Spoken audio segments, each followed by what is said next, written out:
pigeon, because there is quite a lot of things that we need to consider in pigeon, and that I often see with clients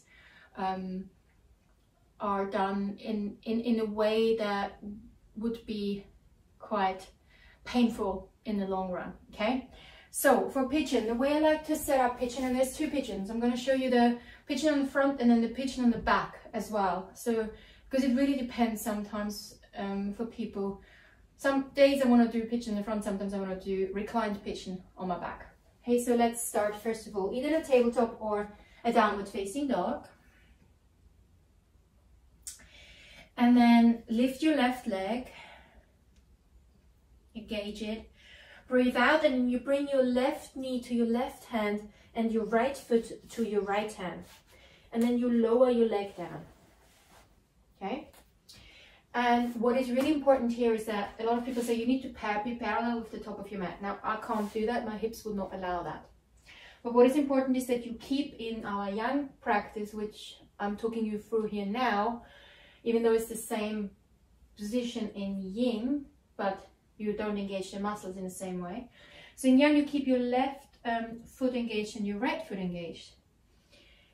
And you try to be as parallel as you can. And then you have your back foot.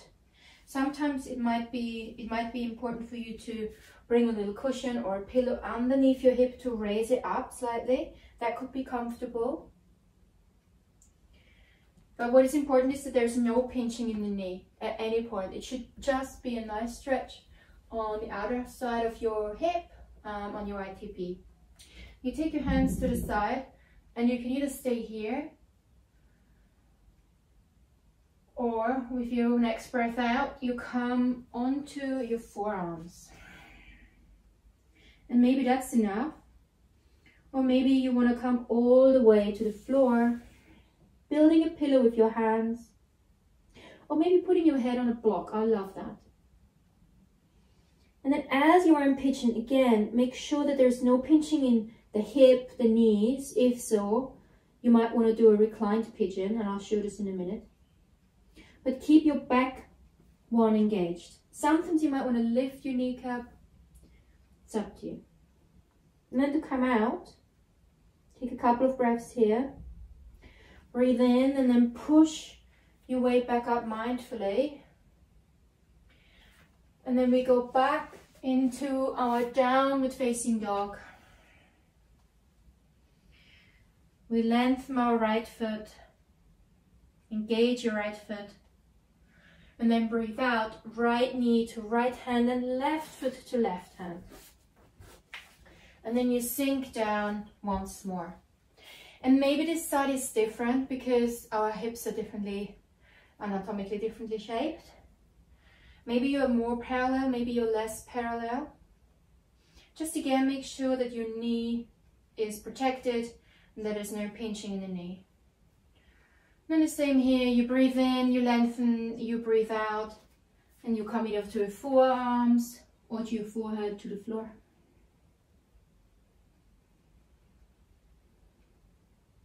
And with your next breath in, check in with your back leg, make sure it's all engaged. Maybe you don't need a pillow on this side, maybe you do underneath your hip. Practice a little bit around what's comfortable. And then breathe in, push yourself back up. And with your next breath out, I like to slide my left leg in front. And so this is now really good to set up for the reclined pigeon. So if you don't want to do the forward pigeon, you might want to do the reclined version. So come onto your back.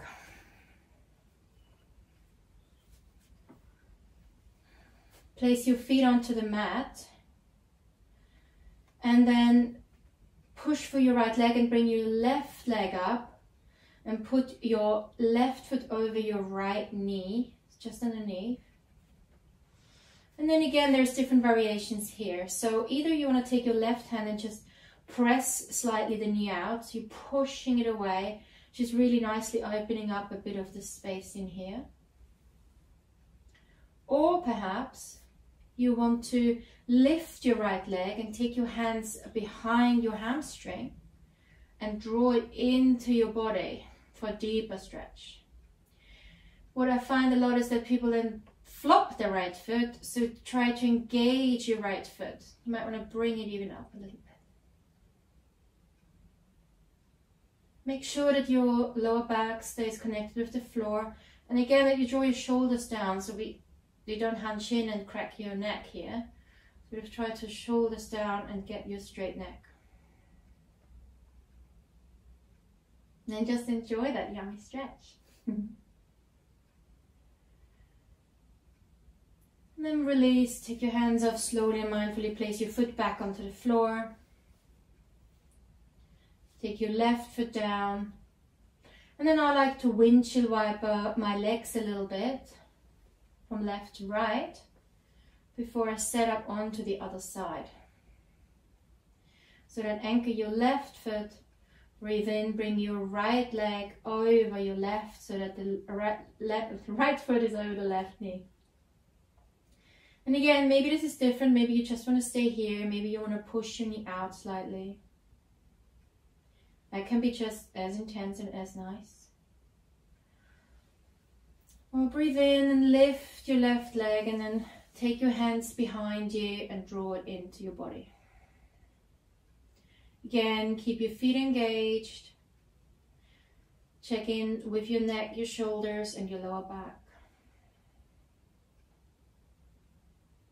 And I love closing my eyes in these hip openers.